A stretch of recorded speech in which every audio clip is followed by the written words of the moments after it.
Kenapa saya kuat 3 jam kalau ngaji? Saya ini pecinta umatnya Rasulullah SAW. Umat itu tidak boleh hanya mendengar kata-kata seorang bahak, nggak boleh. Harus mendengar kaifa qala Tubari, wa kaifa qala Al-Baidawi, wa kaifa qala Syafi'i, wa kaifa qala Imam Syafi'i. Saking hormat saya. Cuma saya nyampaikan pancen rileks guyon, karena itu wasiatnya Bapak. Hak kena ngaji guyon. Iku wong bingung kabeh sing ngaji-ngaji.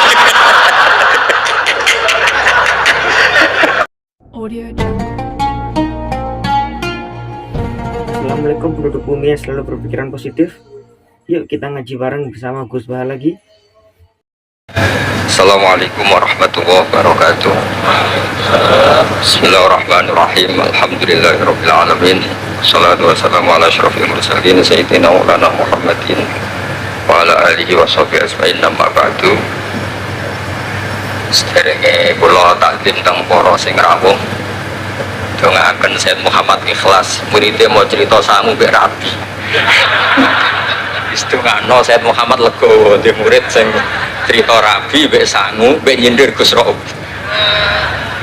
Ingkang kula hormati wonten Gus Raub, wonten Habib Husain, Habib Syekh Abud, wonten Habib Soleh Al-Kafs, dan ingkang kula hormati. Kula berpikir begini ya. Kula ikrar guys, kula tak sering bahasa Indonesia mawon. Kula ikrar seikrarnya yang diceritakan para saksi tadi, murid-murid beliau adalah benar. Sebab itu kula ikut bersaksi yang membela jenengan, sehingga menangi Sayyid Muhammad. Ya ora duwe wajah ganteng kok Sayyid Muhammad. Tapi banggalah nanti mau jenengan mlebu swarga dimodifikasi pun ganteng. Oke, wonten cerita ngeten Habib Husain, wonten orang tanya, Gus kenapa Nabi itu kok ganteng, wali kok ganteng? Sing jawab ya lucu. Kok Nabi mesti mlebu swarga, jadi merubahi akeh-akeh. Jadi mulane sing rapati ganteng kudu ngibadahe sing tenanan, karena mlebono swarga ora ganteng butuh ekstra salon malaikat. Niku. Begini Pak Hasan, ini tonggo kula sering ngaji teng Bojonegoro, terus piyambake nggih sakjane ra di rival kalian kula. Begini Pak Hasan, tadi kata Mas Lutfi itu pengganti dari nama sinten Syihab. Itu begini, ada cerita, dan ini semua yang tidak menangis Sayyid Muhammad tegas senang, karena hadhil millah atau hadatin ini milik yang menyaksikan Rasulullah SAW, juga yang tidak menyaksikan. Ini pokoknya kalau bela mayoritas, secara pemilu mesti menang kulo, karena ini mayoritas. Rasulullah itu begitu mencintai dan begitu rindu sama ikhwani. Mereka kata sahabat, saya ini ikhwanu kayak Rasulullah. Enggak, antum ashabi, kamu itu sahabat saya. Ikhwani adalah man amanabi walam yaroni. Mereka iman sama saya padahal tidak ngerti. Itu hebat luar biasa. Wong tidak ngerti kok iman. Wong ora tau disangoni Sayyid Muhammad kok seneng. Itu hebat.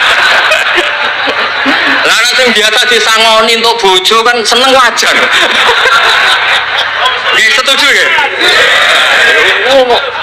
Mboten iki kan argumentasi ilmiah. Saya ini seksine Gus Rob. Saya ini di antara muridnya Mbah Mun yang kompetitor ilmiahnya baik, termasuk kategori A. Kategori A. Masalah ilmiah loh. Nah, masalah ubudiyah kok biasa. Tapi biasanya saya itu berkah. Nabi itu nggak pernah negur orang yang ibadahnya biasa-biasa saja. Yang ditegur adalah yang ibadahnya berlebihan. Itu Abdullah bin Amr bin As. Ngerti sampai? Yang ditegur sama yang nggak ditegur itu baik mana? Yang nggak ditegur.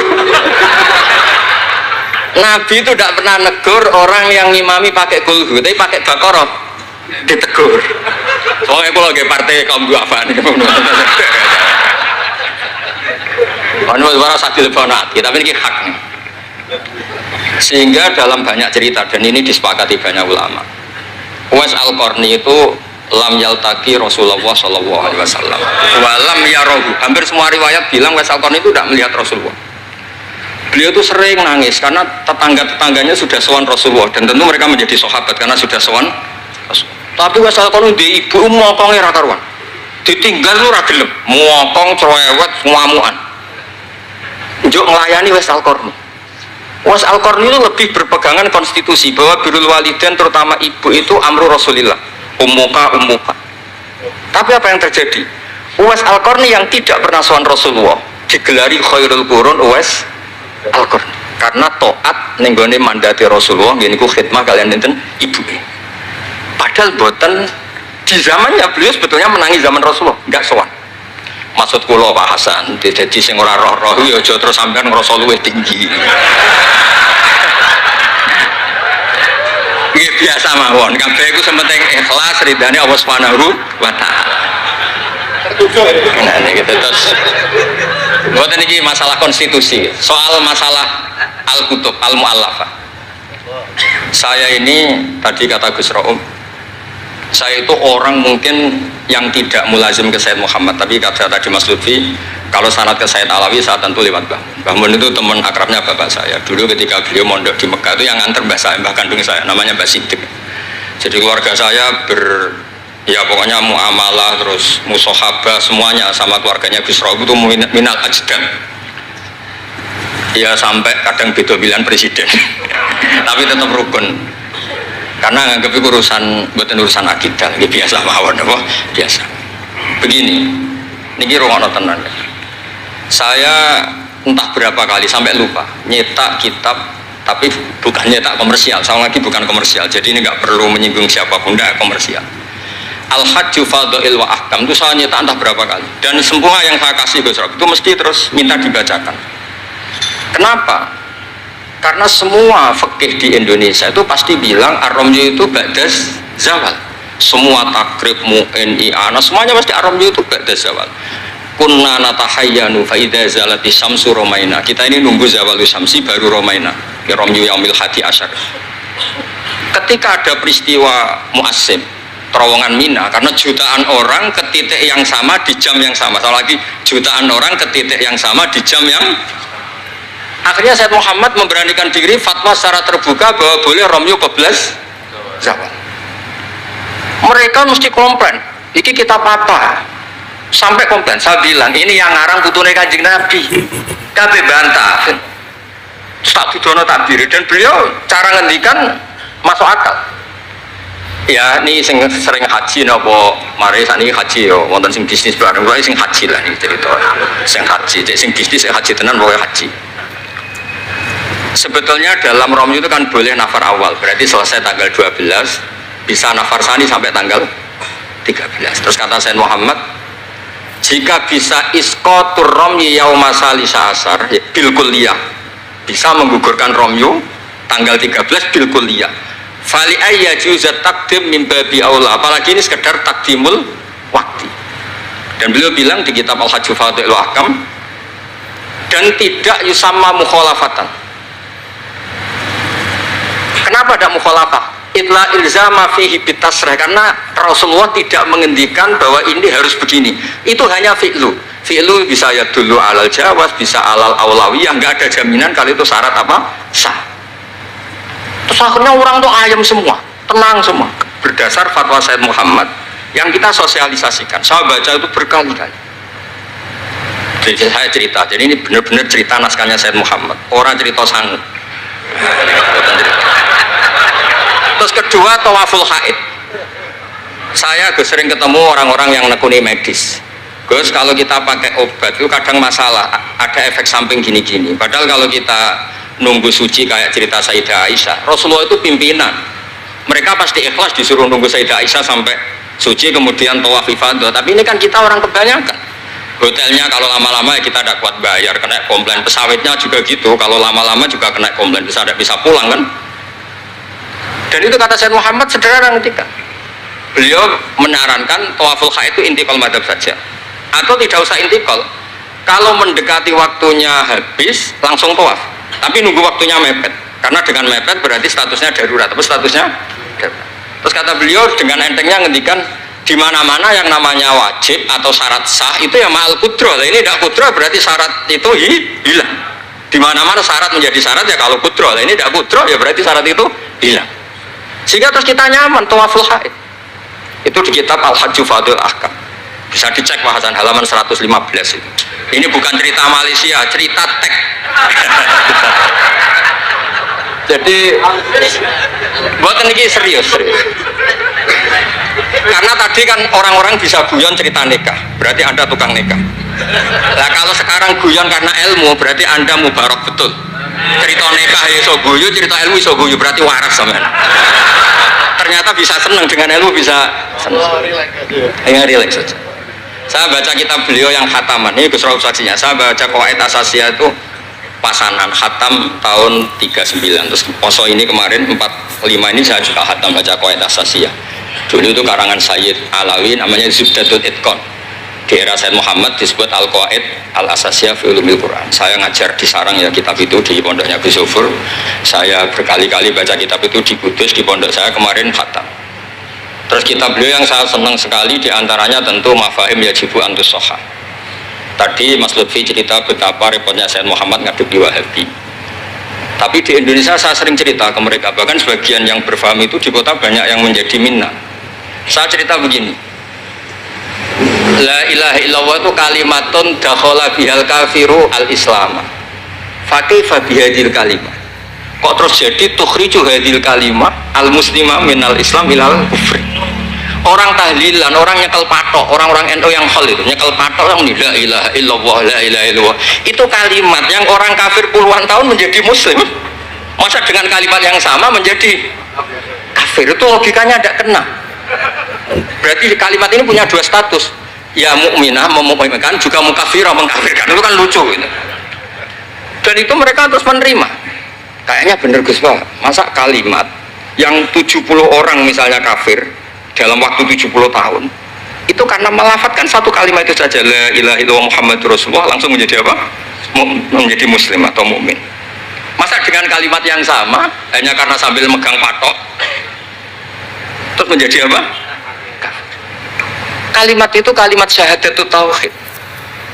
Makanya saya mohon para muhibbinnya Sayyid Muhammad itu harus baca kitabnya. Saya ini bukan niat sombong. Saya baca kitab beliau yang saya takriri sampai khatam itu ya Al-Hajju Fadlil Ahkam. Saya sudah lapah berapa kali saya khatam, terutama di bab Tuaful Haid sama Amram Yukub Lazawat. Terus Mafahim Yajibu Antus Soha, Qawaid Asasiyah, Mafhumut Tatawur wa Tajdid. Terus yang kitab-kitab paling modern terakhir karangan beliau itu Sirah Nabawiyah, yang syaratnya Alfiyatus Sirahnya Zain Al-Iraqi, terakhir Mu'alafatus Sayyid Muhammad. Dan saya yang sering juga sinau itu Manhajus Salaf fi Fahmin Nusus, itu juga termasuk kitab yang sering saya pelajari, sehingga belajar betul Mas Hasan, boten main-main, belajar betul ya. Maksudnya kalau tidak bisa tak cari di kamus, kalau nggak bisa semua bukan niat sombong, pakai sarana saya ini kan ya, bapak saya itu hafal Quran, buyut-buyut saya ini mungkin termasuk orang yang nekuni Quran. Jadi saya kalau nggak paham, ya Allah kita ibadah pantas tiang butuh Quran jenengan terus mau ora paham kita ora pantas gitu. Nah, ya akhirnya paham itu. Nah, dari sekian cerita yang difahami nufus, nah ini supaya sampean clear ya. Saya mohon semohon-mohonnya, jika jenengan pilihannya berpakaian seperti ini oke lah. Yang berpakaian ala Rasulullah atau ala Arab terserahlah istilahnya, nggih monggo. Tapi yang berpakaian ala Jawa gini, saya masih ingat tabir itu di halaman 423 di Manhajus Salaf fi Fahmin Nusus. Itu beliau ngendikan gini, wa kanat sunnatu Rasulillah sallallahu alaihi wasallam annahu yatamu ma yajiduhu fi ardi wa yalbasu ma yajiduhu wa yarkab ma yajiduhu mimma abahahu wa famanis ta'mala ma yajiduhu fi ardi fawa al-muttabi' li sunnah kama annahu hajjal baita min madinati faman hajjal baita min madinati nafsi fawa al-muttabi' li sunnah wa ilam tarkun hadil madinah tilka. Saman cek itu, insya Allah lafadznya itu persis, bukan karena saya pintar atau cerdas, memang saya tekuni. Aku raiso seneng terus pasang foto itu tidak bisa, saya tidak jenis seperti itu. Terus seneng ngenang di sangon itu orang iso, saya itu seperti tidak bisa. Tidak bisa, saya tidak jenis itu. Saya itu ya sering dikasih uang Mbah Mun, Gus Rauf saksinya, tapi ya saya ngenang beliau itu ya kitabnya tak pelajari, Al-Ulama Anjir tak baca depan santri saya khatam. Saking senengnya saya Mbah Mun ke Sayyid Muhammad, sama beliau punya karangan Maslakut Tanassuk bil ittisalat di Sayyid Muhammad, Maslakut Tanassuk al-Makki fil ittisalat di Sayyid Muhammad al-Maliki. Saya baca khatam. Saya sampai lupa entah berapa kitabnya Said Muhammad, saya baca khatam dan ada takrirannya. Takriran ini penting karena argumentasinya ilmiah. Misalnya begini, kalau orang ke kuburan kemudian agak diluk, dianggap suratus sajidin limakhlukin, suratus sajidin limakhlukin. Maka kata Said Muhammad, kadang jawab ya lucu, berarti orang yang koinnya jatuh, koin duit receh. Kalau saya kan mungkin sudah kaya, uang kayak ini koin jatuh tidak tak ambil, kalau sampai itu kan masih diambil. Itu kan mesti fisuroti sajid atau fisuroti roke. Nah kalau itu dianggap murtad, semua orang yang ngambil HP-nya jatuh itu semuanya murtad karena ada suratus sujud di makhlukin, apalagi ini makhluknya koin. Nah ini bukan bilang, ini data ya. Maksudnya tak baca di sini karena memang saya profesional. Tapi jangan undang saya, yang berang undang saya Gus Robi itu pun sekali ini perjanjian. Saya ini punya buyut-buyut Habib Husain Babut. Buyut-buyut saya itu tukang uzlah. Jadi saya termasuk kiai yang nggak suka diundang. Paling saya hanya ke Pasuruan karena Kiai Hamid Pasuruan itu sepupunya mbak saya. Ke Gus Robi karena putranya guru saya. Pernah diundang Gus Kafabi karena agak-agak dipaksa. Mbah Mun itu ngaji di Pak Karim, berarti jenengan cucu murid. Waduh. Kok pakai ancaman ini Pak? Wah ya sudahlah, saya nurut tuh. Saya nurut, tapi saya bilang begini, saya ini punya pondok Quran, sering deres Quran. Tadi kata Gus Rauf sering deres Quran, sering nyemak Quran. Ya monggo kalau berani menanggung hisab itu. Akhirnya terus mau sekali aja, karena resiko juga kan mengganggu orang yang deres itu. Buatan ini buatan ancaman, buatan cerita mawon, buatan saya biasa. Nah ini saya baca beberapa teks yang supaya jenengan ngerti. Ketika saya Muhammad mencintai Imam Malik, itu beliau sampai punya karangan Imam Mudairil Hijrah Malik bin Sabri, sekian cerita betapa saya Muhammad itu mencintai Imam Malik. Makanya beliau dengan gelar Al-Maliki. Beliau karuan Al-Hasani tapi beliau menyisipkan gelar apa? Al-Maliki. Kenapa? Saya cerita sekian mazhayanya Imam Malik. Imam Malik itu tidak berpendapat kalau ba'da sholatil asri masuk masjid itu disunatkan sholat, karena bagaimanapun itu waktu ba'dal asri meskipun ada sebab mukorin yaitu masuk masjid. Tapi beliau ada anak kecil, di sini ada takbirnya, ada anak kecil bilang ya syekh kum farkah, kamu ini sudah syekh, sudah kiai, masuk masjid dan sholat tahiyatul masjid, kum farkah. Beliau tidak debat, langsung sholat. Ketika ditanya innahu laisa bimadzhabi, itu tidak madzhab engkau ya Malik. Inni khasyitu an akuna minal ladzina idza qila lahum ruk'u la yarka'u. Kayak apa? Maksudnya Mas Hasan, kalau senang Imam Malik yang ngarang Imam Malik, kalau senang Said Muhammad ya baca kitabnya. Selain cerita dinikahkan dan cerita dikasih uang. Buat ini ganjarannya kata kula gojlok. Mergi dadi jenengan seneng nyeneng ngomong itu kan ganjaran. Lan sampean takok, lah ono kurbane, kalau tadi ya korban berkali-kali kan saya. Terus ada lagi cerita tentang Imam Malik itu pernah dimintai orang miskin. Saya minta uangnya. Imam Malik jawab, dohirnya itu tidak Islami, saya tidak punya uang, kapan-kapan saja ke saya. Terus kata orang di dekat Imam Malik, lima adalah takulu kama yakulun nas rozaqallah. Kenapa engkau tidak seperti umumnya orang rozaqallah? Enggak jadi. Kata Imam Malik, asyaddu kalimatin ala sa'id. Kalimat terberat bagi sa'il adalah kalimat yang nyimpan roda sa'il. Walau dimna jumlatin, meskipun itu fidinim jumlatin. Terus fa'ana ujillu ismawahi ta'ala an azkurahu liman yakrohu sama'ahu walau dimna jumlatin. Saya ini ingin menyelamatkan nama Allah. Peminta itu paling nggak suka kalau ada kata-kata yang arahnya pokoknya nggak ngasih. Saya ulang lagi, peminta itu paling nggak suka kalau ada kata-kata yang arahnya itu tidak ngasih. Karena peminta ini sudah mangkel, saya menyelamatkan tidak nyebut Allah, nanti Allah jadi korban. Rozakok Allah, itu Allah kapan? Nyatanya sampai sekarang tidak ngasih rezeki, kan Allah bisa jadi korban kan? Makanya beliau nggak mau nyebut Allah. Fa'ana ujillu ismawah, saya menghormati nama Allah, jangan sampai saya sebut di depan orang yang sedang nggak suka. Tadi karena ada jawaban yang yufidu roddah. Kenapa yufidu roddah? Yaitu pokoknya tidak ngasih. Kayak apa orang-orang? Saya ulang lagi, jadi ini saya termasuk, insya Allah termasuk kompetitor terbaik, termasuk Bukan apa ya, karena menurut saya seneng orang itu. Saya baca Ihya itu lupa. Khatam berapa kali itu saya takriri pakai naskah Gus Ro punya. Saya naskah maknanya Mbah Zubair saya punya. Ngaji Mbah Mun. Kalau nggak bisa masih pakai kitab Ithaf. Kalau naskahnya beda, saya cari naskah yang lain. Karena saya seneng Ihya. Minhajul Abidin. Pokoknya kitab-kitabnya Imam Ghazali. Saya seneng kitabnya Mbah Mun, Mbah Zubair, semua. Bukan apa. Takut saya seneng ternyata saya yukhalifu madhab. Saya sebagai pembaca maksudnya ya. Korek itu kalau seneng ternyata dia yukhalifu madhab karena ada baca. Contoh gampang begini, saya tuh sering ketemu orang-orang khusyuk yang tidak ngaji. Gus itu gimana orang-orang sholat pakai baju merah? Tak tunjukkan di Bukhari, babus sholat fi saubil ahmar. Ada yang protes lagi, gimana Gus itu kiai kok sholat kencing? Berdiri, babul kauli iman indah subadati kaumin di Bukhari itu. Gus, kok ada hadisnya semua? Yang masalah otak kamu kata saya gitu. Lu sampai sholat, sampai kalau sholat kan mikir, ya mikir utang, mikir macam-macam.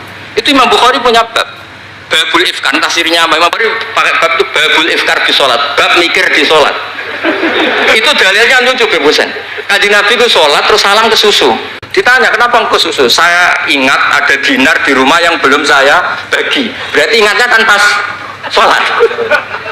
Sampai ya bedanya Nabi ilingnya barang apik sama nuran, tapi kan podo oleh jalan bab. Jadi kalau suwon kitab-kitab Sayyid Muhammad yang jadi makhrajan hasanan lihadil ummah itu harus kita bela mati-matian.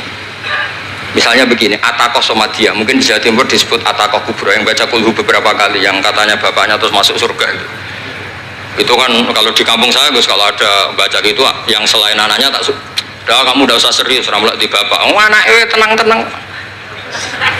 Pernah ada orang ngundang saya, Gus ngocok Atakoh Kubro Gus, anaknya mau nggak mangkon, monggo pinar, saya pulang. Kenapa Gus pulang? Karena anaknya ramoco wong liya bukan moco sembrono gak. Sing ana ning hadis awaladin sholihin yatullah ra ono au kiyain sholihin yatullah gak. Langsung Gus jenengan ngawur iki dalil. Aku ora ngawur pancen aku wong alim mesti roh tenan. Sing ana ning hadis awaladin saleh ora au kiyain saleh. Jadi anak itu penting, malah monggak manggon tok berokokan. Monggo. Semenjak itu kalau orang undang saya enggak berani kalau enggak khusyuk ngoco. Takut saya pulang. Lah misalnya yang undang bangga nyangoni saya, sugih saya. Kan mboten ngefek teror itu mboten ngefek. Jadi ini penting meskipun guyon, ilmu itu didudukkan. Sayyid Muhammad ngendikan hadis-hadis tentang jumlah qul huwallahu ahad semuanya itu dhaif. Saya pernah ngaji itu di Kudus cerita gini, alhamdulillah kok dhaif. Hadis tentang jumlah la ilaha illallah yang banyak alhamdulillah juga dhaif. Karena kalau itu syarat sahnya harus banyak, berarti begini, mangqala la ilaha illallah mi'ata marrah lagi dakhalal jannah. Berhubung nggak ada jumlah mi'ata marrah, satu pun sudah dakhalal jannah. Kulwakat juga sama, di riwayat Bukhari jelas. Ada orang kalau imami baca kulhu ditanya, kenapa engkau baca kulhu? Li'annaha sifatur rahman, fa'ana uhibbu an aqra'a biha. Kata Nabi apa? Jibril datang, akhbir ya Muhammad, annallaha yuhibbu bihubbihi qul huwallahu ahad. Dan semua riwayat kadang hanya bilang hubbuka iyyaha adkhalakal jannah. Dan enggak ada riwayat hubbuka iyyaha wa qira'atuka alfa marra wa alfa marra lagi dakhalal. Kalau ada riwayat itu, innalillahi wa inna ilaihi raji'un. Kita punya masalah besar karena kita enggak kuat baca lama-lama itu, enggak kuat.